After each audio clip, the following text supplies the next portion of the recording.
Good evening, class. My name is Michael, and I will be introducing Group 13's topic on curriculum reform during the Cold War and the effect the Cold War had on school-age children in America.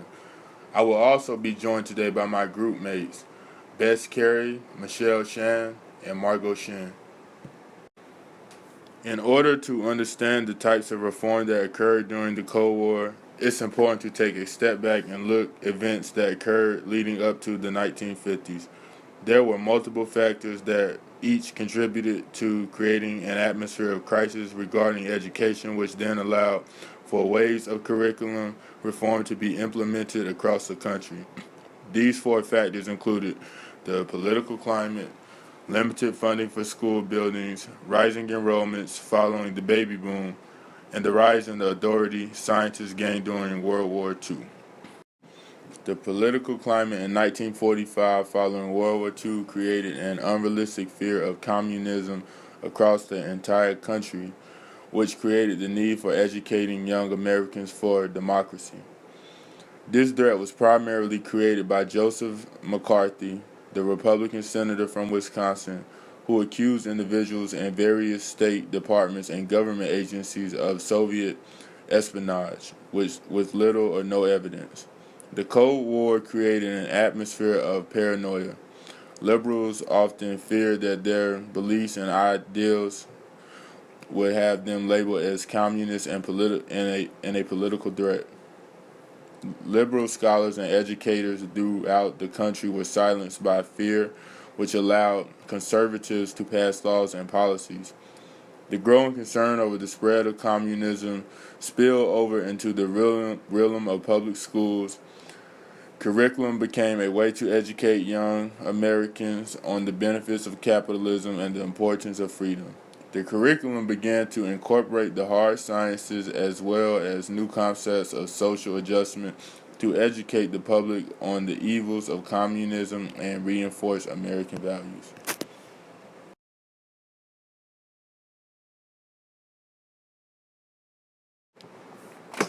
Conservatism was on the rise following World War II, and the Republican Party won the majority in the House and Senate. Republicans raised objections to high taxes and government spending, which then had a considerable impact on school funding.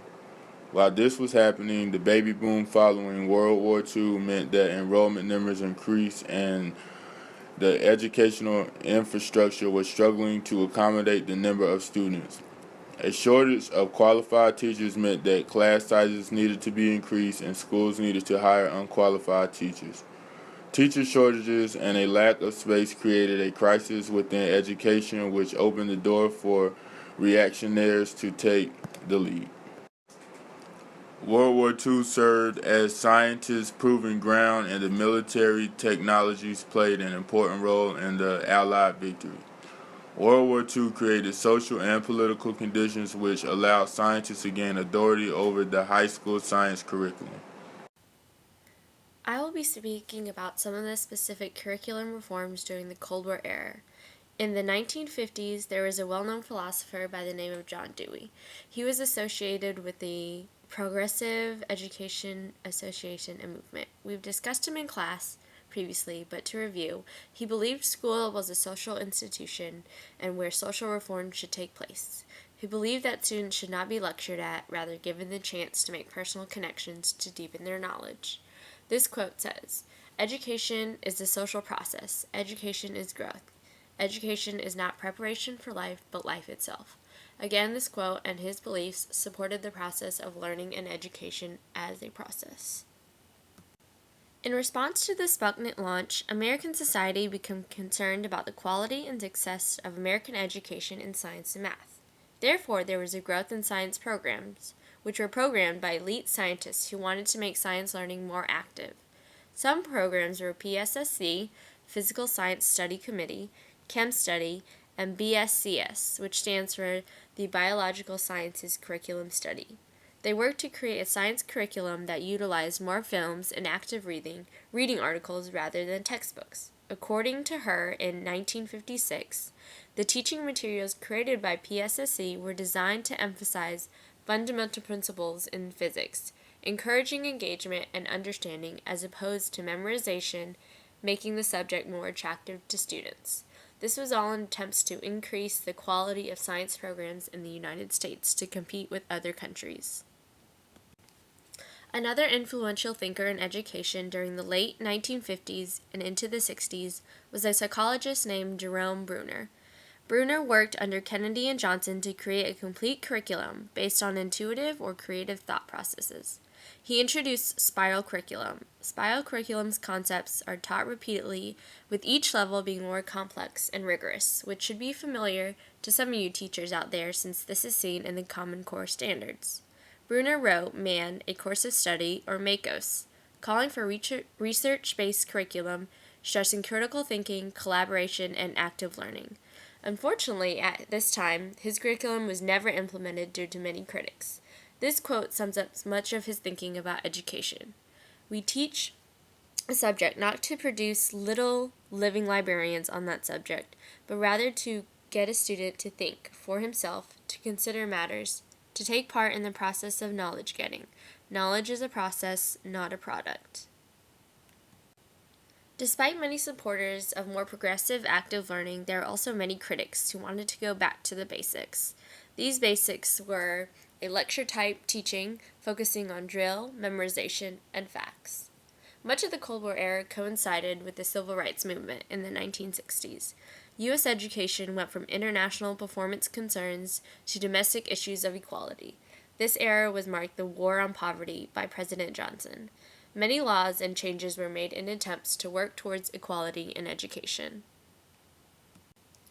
Programs such as Head Start, Job Corps, Title I, and school busing were introduced during the 60s. Head Start, which continues to be utilized today, is a preschool program for the economically disadvantaged children and their families. The program provides for the benefit of the whole child. Title I was implemented to improve the academic achievement of disadvantaged preschool children. Title I funds are given to schools that meet its requirements and can be used to hire additional staff and used to create programs to increase parent involvement. School busing programs were implemented to desegregate and diversify schools, and Job Corps helped at-risk youth to train and get hired for jobs. These are just a few of the curriculum reform programs that occurred during the Cold War era in the 1950s and 1960s. Particularly in the early Cold War period, there was a link in Americans' minds between communism and education. This had an impact on teachers and ultimately on education during this period. We're looking here at a pamphlet called Know Your Communist Enemy. It was written in 1954 by the Department of Defense. The cover shows the tentacles of communism reaching across the globe. This is how Americans felt communism was spreading. It concludes with a section by J. Edgar Hoover, the director of the FBI at the time, instructing Americans how they could detect communists within their own community. This pamphlet specifically about education. It's called 100 Things You Should Know About Communism and Education. It was written in 1948 by the Committee on Un-American Activities, which was part of the U.S. House of Representatives. It draws a specific link between teachers and communism. It explains how teachers were particularly prone to having communist sympathies, and how this was actually a strategy employed by communist groups, because it was believed that they tried to reach children in order to spread communist ideology more efficiently. The pamphlet also talks about how communists believe in training and Americans believe in education. This program for community anti-communist action was written by the Chamber of Commerce in 1947. In it, a quote reads, "We would not tolerate in a school kitchen workers who have a contagious disease. We should not tolerate teachers who poison the minds of the young with communist propaganda." This casts a lot of suspicion on teachers, and it also says a lot about the way it was believed that communism spread. All these ideas about communism and education swirling around in the minds of Americans, what was the actual impact on educators? Well, first of all, progressive education was looked at suspiciously, like anything left-leaning. Many teachers were blacklisted. In New York, between 1947 and 1954, over 300 teachers were fired over their communist beliefs or actions. For this reason, many teachers self-censored. Groups would review textbooks for communist tendencies or references to socialism, collectivism, or government interference. A popular American government textbook was removed from classrooms because it focused on internationalism more than nationalism. And several school districts banned materials from or discussions of UNESCO or the United Nations. Schools became more conservative and took an active role in fighting communism and therefore proving loyalty to the United States. Higher education was not immune to this either. During the Cold War, and actually before the Cold War began, professors who had communist beliefs were beginning to be ousted from their roles at universities.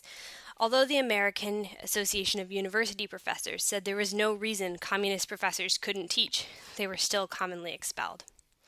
This was a time of censorship and restriction on American education at all levels. Hi, I'll be covering the duck and cover portion of our Cold War presentation. A couple weeks ago in class, we watched the first minute or two of the 9-minute video, and I was able to find the last 45-second clip of the video, so I'll give us about a minute to watch it. I don't think the link there in the presentation will work, so I'll copy and paste it in the chat box below. It's only 45 seconds, so like I said, I'll give this a minute. A little preview before the video plays. It was a video that was shown to classrooms across America in 1952 as a preventative measure in helping children feel reassured in how to survive a nuclear blast and showing them ways how to do so. So again, the link is in the chat box, and I'll give us about a minute. Thanks. So duck and cover came about after the Soviet Union exploded its first atomic bomb in 1945, and after that the American people were understandably nervous about an impending nuclear attack, and the government recognized that, so they created the Federal Civil Defense Administration, or the FCDA for short, in 1951, and they needed to deal with the public's emotions on how or if they could survive a nuclear attack. And the FCDA decided that schools were the best route to go to help spread preparedness, and preparedness was a hot word at the time. Everyone wanted to be prepared for a nuclear attack. So after they decided that schools were the best route to go, they also decided that creating a film to these schools was the best way to spread preparedness. So the New York Film Agency in New York, called Archer Films, was contracted to create a preparedness film for schools. In order to gain approval from the National Education Association, teachers who had been conducting raid drills across the nation were brought in to consult with the film agency. And at the time, raid drills were simply a teacher standing in the middle of the room and shouting, "Drop," at any moment, and the kids were supposed to drop down to the ground immediately. And in one of those meetings, the teacher called the raid drills not raid drills, not drop drills. She called them duck and cover drills. And the film agency liked that combo of words, and allegedly that is how the name came about. The 9-minute video laid out two circumstances of a nuclear attack. One was a surprise and one was with warning. And a surprise nuclear attack was the main duck and cover point in the video. So you see the flashlight, you immediately duck down and you cover any exposed skin that you can. If you have excess clothing, great, cover your hands. If you don't, you have to cover your head with your hands and just expose risk with your hands. And if there was a warning with the bomb sirens in town, the children were supposed to find shelter immediately in either one of the designated public bomb shelters or in a secure building. At the time, this was the best defense that the government could give of a nuclear attack because there wasn't a lot of studies on radiation sickness at the time, and covering your skin from the UV rays of the attack was just the best way that the government knew how to spread as much preparedness as possible. The FCDA decided that schools were the natural place to start with the materials of preparedness because of the school's natural outreach to the community. So vans would travel from town to town with members of the FCDA and the duck and cover film. And on top of the duck and cover film, the FCDA created pamphlets and posters that the children could take home to their families about atomic bomb protection.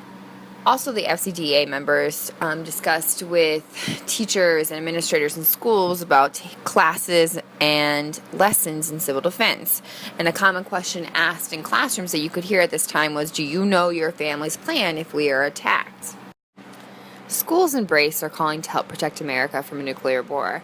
On top of the civil defense courses that were being taught in schools across the nation, also schools were teaching home economics and how to furnish a bomb shelter, among other courses for civil defense.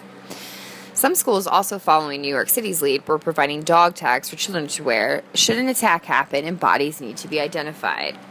While the main intent of the Duck and Cover video was to reassure America of its safety, the influences and propaganda that sprung from the video had greater influence in the video itself.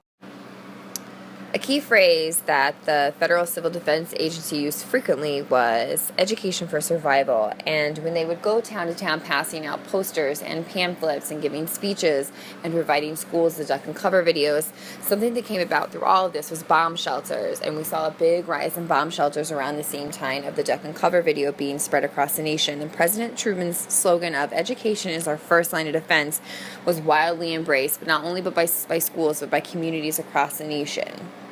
And while the Duck and Cover videos were a simple idea to help school-age children at that time feel safe in their country, using a cartoon turtle to show them ways to survive a nuclear blast, the Duck and Cover videos did spawn a lot of the Cold War propaganda that we still see today.